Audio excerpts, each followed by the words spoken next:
तर आणखीन एक महत्त्वाची बातमी, शरद पवारांनी आज थोपटे कुटुंबियांची भेट घेतली आहे। या भेटीमुळे शरद पवार सुप्रिया सुळेंसाठी फिल्डिंग लावत असल्याची चर्चा आहे। दरम्यान आठवड्याभरापूर्वीच सुनेत्रा पवारांनी सुद्धा थोपटे कुटुंबियांची त्यांच्या निवासस्थानी जाऊन भेट घेतली होती। भेटीगाठीच्या या सत्रामुळे बारामतीमधील सुप्रिया सुळे विरुद्ध सुनेत्रा पवार यांची संभाव्य लढतीतली चुरस सुद्धा पाहायला मिळणार असं चित्र आहे।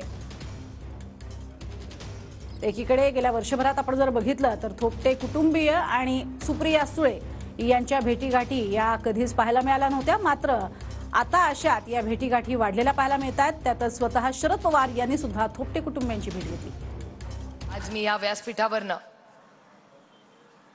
थोपटे साहेबांची, सोनियाजींची आणि उद्धवजींची मी मनापासून जी विनंती केली होती की मला इथून पुन्हा एकदा संधी द्या आणि त्याला होकार दिल्याबद्दल त्यांचे मनापासून अंतःकरणातून मनापासून आभार मानते।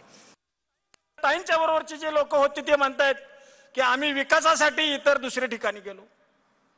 मग गेल्या 5 वर्षामध्ये 15 वर्षामध्ये तुम्ही विकास होत नव्हता म्हणून ताईंच्या बरोबर होता का, हा प्रश्न मला आज त्यांना या निमित्ताने विचारायचा आहे। विकास नेमकी काय आहे हे माझ्या बरोबर समोर तुम्ही बसा।